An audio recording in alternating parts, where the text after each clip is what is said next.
특별 강연 내가 학교 밖에서 떡볶이를 먹는 이유 2부 질의응답 시간 시작하도록 하겠습니다. 내가 학교 밖에서 떡볶이를 먹는 이유란 책은 학교 밖 청소년들을 위한 책이기도 하지만 저는 이게 자신이 원하는 바를 실현하고 또 내가 앞으로 어떻게 나아가는지 고민하는 모든 청소년들을 위한 책이라고도 생각을 하는데요. 내가 나만의 진로를 고민을 하고 내가 원하는 공부 방식도 고민을 한 한 청소년의 이야기를 담은 책이라고도 생각을 합니다. 그러면 2부 질의응답 시간에서는 사전 접수를 해주신 분들의 질문을 담아 작가님께 여쭤보는 시간을 갖도록 하겠습니다. 학교 밖에서 떡볶이를 먹는 이유란 책을 보면 제목에도 떡볶이가 들어가고 또 목차를 봐도 식성에 관한 얘기가 나오더라고요. 이런 목차나 제목을 기획하신 의도가 있으신지 궁금해서요. 저 같은 경우는 그냥 자퇴에 대한 이야기를 써야겠다고 해서 쓴 건데 이렇게 떡볶이라고 제목을 제안을 해주시고 또 식성에 대해서 목차를 제작하자고 먼저 제안을 해주신 게 저희 편집자님이세요. 저희 편집자님께서 이렇게 내가 스스로 하려는 학습이 내가 스스로 해먹는 밥과 비슷해 보인다. 학교에서는 주어지는 교육대로 급식대로 받아먹지만 학교 밖 청소년들은 그렇지 않잖아요. 내가 직접 해먹든지 아니면 여기서 사 먹든지 이런 식으로 해서 세상의 다양한 교육을 배운다고 생각을 해서 학교 밖 식성, 학교 내 교육, 이것을 교육을 식성에 비교해서 이야기를 진행을 하고 목차도 그렇게 만들었어요.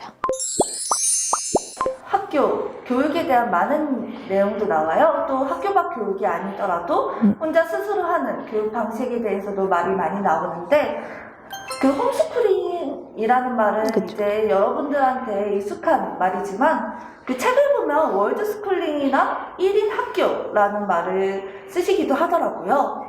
그 말에 대해서 설명해 주실 수 있으신가요? 제가 강연에서는 미처 얘기하지 못했는데 이런 교육에 대한 문제점도 많이 짚었거든요. 월드스쿨링이라고 하면은 홈스쿨링은 그냥 집안에서 학교 대신 집안에서 청소년들이 교육을 배우는 걸로 되어 있지만 생각보다 집에서 받는 교육보다 세상에 나가서 다양한 프로그램을 경험을 하든 유학을 하든 아니면 다른 세계에 나가거나 대안학교에 가는 식으로 다양한 교육을 받거든요. 그래서 이 스쿨링을 그냥 단순히 홈이라고 생각하는 게 아니라 세상을 배운다는 식에서 월드 스쿨링이라는 단어를 썼고요. 1인 학교 또한 그냥 이런 학교라는 하나의 기관에서 공부하는 게 아니라 내가 스스로 교육 방침을 만들고 내가 스스로 그 교육을 받고 내가 받고 싶은 교육을 내가 계획해서 짠다고 생각해서 1인 학교라는 단어를 사용하기도 했습니다.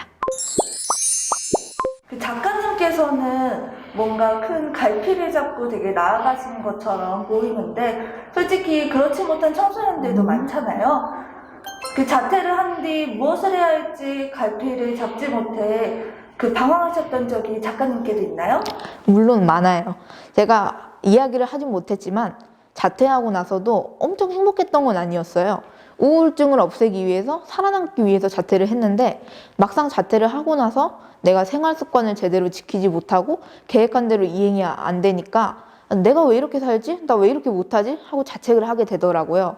그래서 몇 달 동안 우울감에 빠져지는 적도 있었고 또 계획을 세워서 살아가더라도 계획대로 생각하지 못한 경우가 굉장히 많아요. 다른 학교 밖 청소년들도 그렇고 저 또한 그냥 그 사람들 중에 하나일 뿐이에요.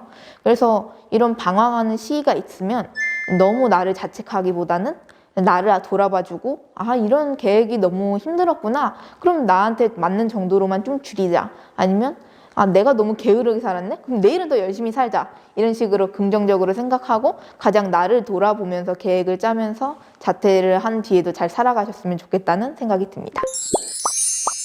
네, 그리고 학교 밖 교육 외에도 자유학기제에 대해서 언급을 해주셨는데 작가님이 생각하시기에는 앞으로 학교 또는 그냥 모든 환경에서도 청소년들에게 어떤 교육 방식이 있으면 좋겠다고 생각을 하시나요? 자유학기제 이야기를 꺼냈던 게 02년생부터 이렇게 시작하면서 학교의 교육뿐만이 아니라 막 직업 체험이라든지 아니면 다른 식으로 학교 밖 친구들한테 그냥 학교 다니는 친구들에게 다양한 교육 방식을 설명해 준다는 점에서 좋게 생각을 했었는데 이게 생각보다 제대로 시행이 안 되는 것 같더라고요.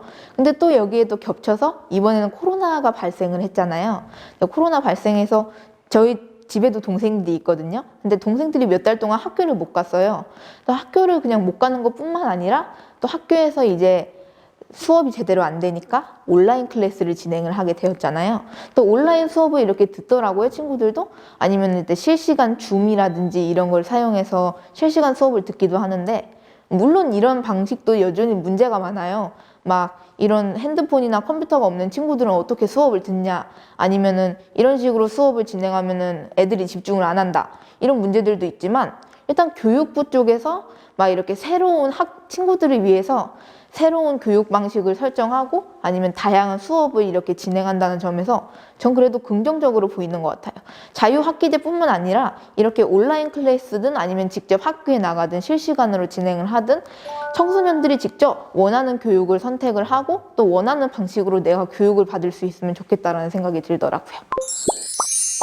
그 강의를 들으시는 분들 중에 청소년 친구들도 강의를 듣지만 신청하신 분들을 보면 학부모님도 계시더라고요. 그렇죠. 아무래도 그 자기 자녀가 자퇴를 준비를 하거나 혹은 고민을 하고 있는 자녀를 위해서 그 얘기를 나누고 싶어서 한번 이런 강연을 신청하신 분이 있으신 것 같은데, 예를 들어서 자녀가 자퇴를 희망할 때 이런 상황에서 아이와 어떤 방향으로 이야기를 할 수 있을지 조언을 해주실 수 있으신가요?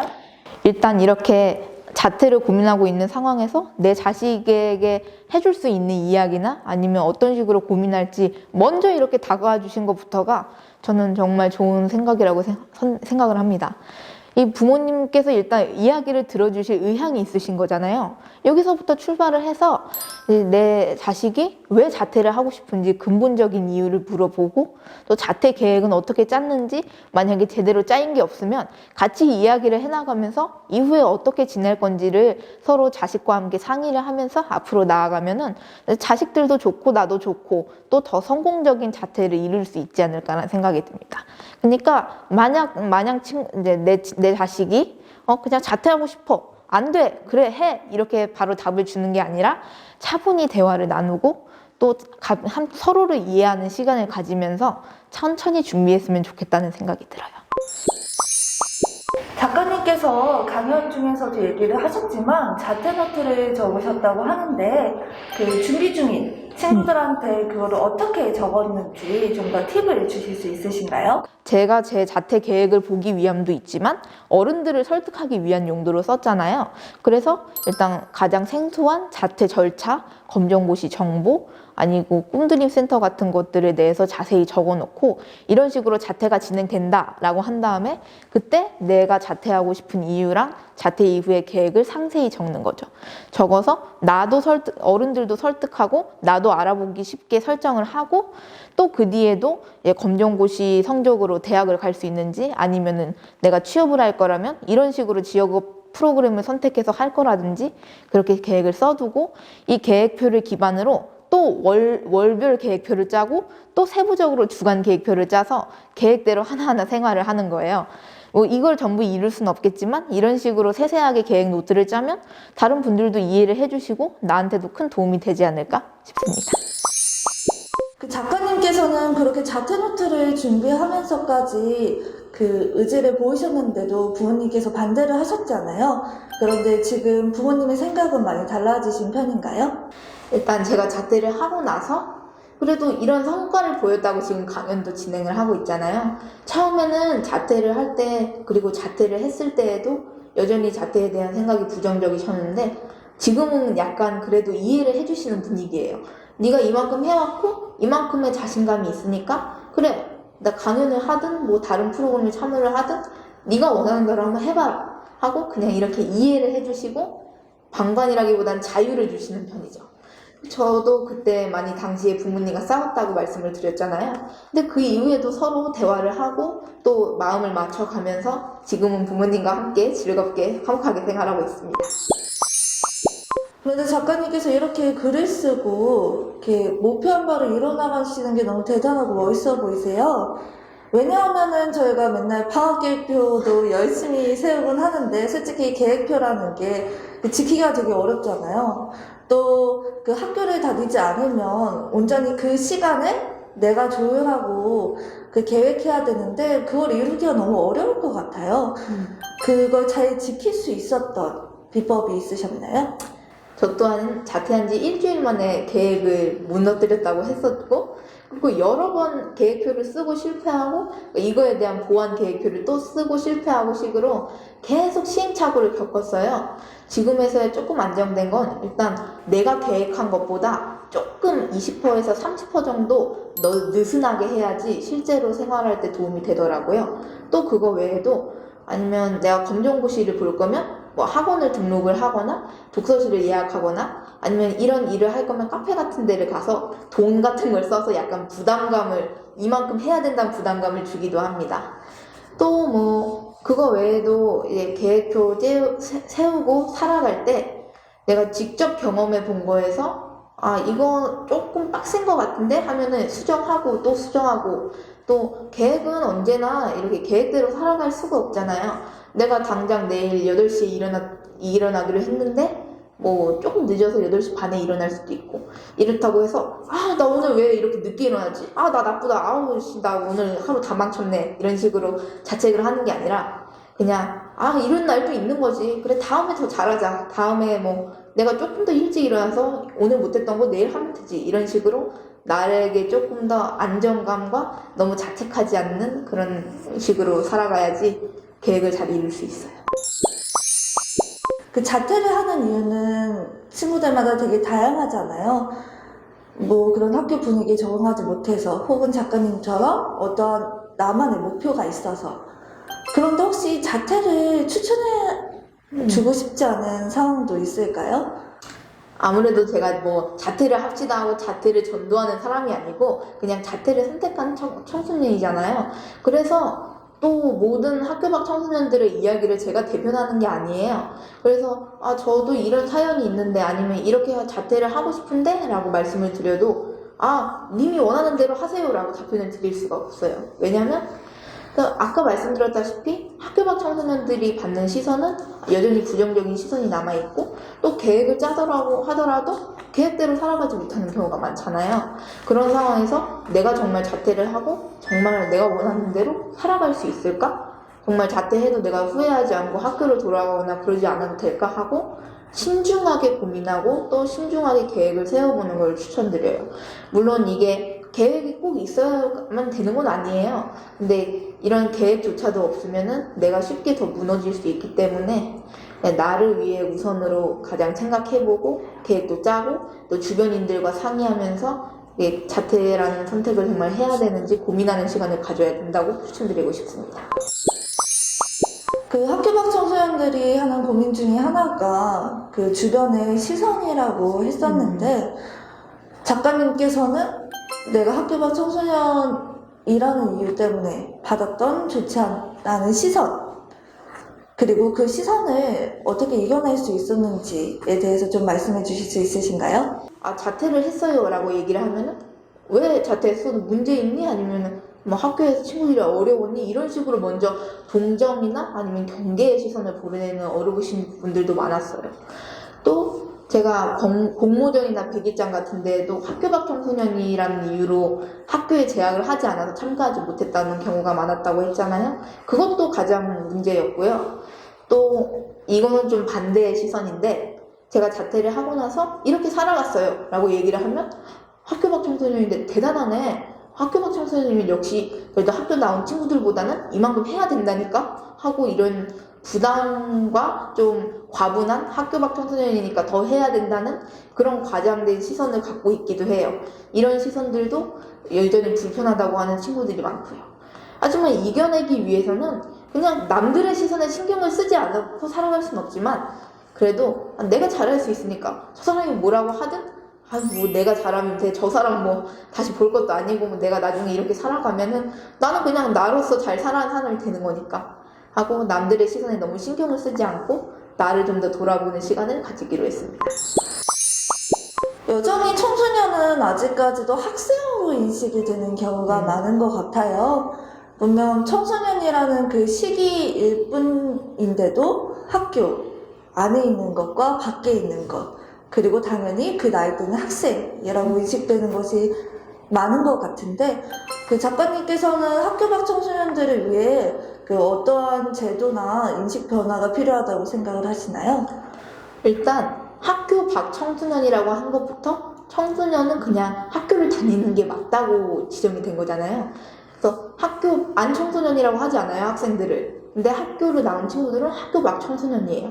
이 용어에서부터의 문제점을 인식을 하고 그걸 바꿔야 된다는 의견을 생각을 하고 있어요. 학교 밖 말고 뭐 세상에서 공부하니까 또 세상 밖 청소년 아니면은 학생이라는 말을 아예 그냥 쓰지 않고 학교 안 청소년, 학교 밖 청소년으로 해서 이렇게 구분을 하거나 식으로 바꿔줬으면 좋겠다는 생각도 들고요.